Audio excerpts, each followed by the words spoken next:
pamoja. Imependeza ya kwamba kuanzia mida ya asubuhi tumesema pamoja nawe, tumezunguka pamoja nawe msikilizaji. Wakati ambapo naondoka, anasema kwamba kesho pia ni siku, tutafanya kama vile ambavyo tumeifanya leo hii msikilizaji. Na akizidia uhai Mwenyezi Mungu, basi sisi ni nani msikilizaji? Sasa ananiita mzee wangu kabla niondoke. Unajua mzee wangu naye siku zote mimi humshangaa, lakini siwezi mshangaa sana. Ananiita mzee wangu, ananiambia tulia kijana, nikupe maneno. Ananiambia kula. Sasa naangalia, mbona ananiambia kula? Anasema kula mwanangu, usiwasikize wanaosema unakula sana. Nikamwambia sasa, kwani mbona?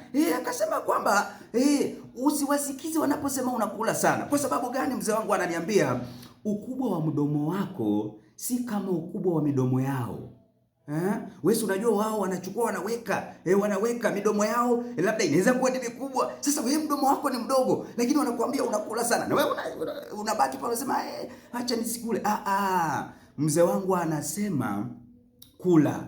Anasema ukubwa wa mdomo wako si kama ukubwa wa midomo yao. Yao inaweza kuwa ni kubwa. Anasema kwamba wao hukuchukua na kukuchukulia kwamba wao ndio wanafaa kula. Kwa hivyo wewe pia kula mwanangu, usihangaike, kwa sababu anasema hata Mungu anajua ya kwamba urefu ni majaliwa, lakini kuenda ni bidii yako. Sasa kula sana. Na niligundua msikilizaji, nitakula kwa sababu mzee wangu amesema ya kwamba katika maisha haya usiangalie watu wanasema nini kukuhusu. Wewe unafanya nini ambacho kitakusaidia wewe leo yako na kesho yako, kwa sababu leo yako na kesho yako ndio vitu vya maana katika maisha haya. Wewe unaweza kuangalia watu wanakuchezea, wanakuambia sijui nini, lakini kumbe wao wana vingi, wewe una vichache. Sasa katika vichache vyako vitumie vizuri. Kula msikilizaji, kula yule ambaye unafuatizia, yule ambaye umenitaza, kula. Usiangalie watu wanasema nini, kwa sababu ukubwa wa midomo yao si kama mdomo wako. Mimi nimeanza kula, wacha niangalie pembeni nile msikilizaji. Papa Nick Madelo jina la kwangu, nasema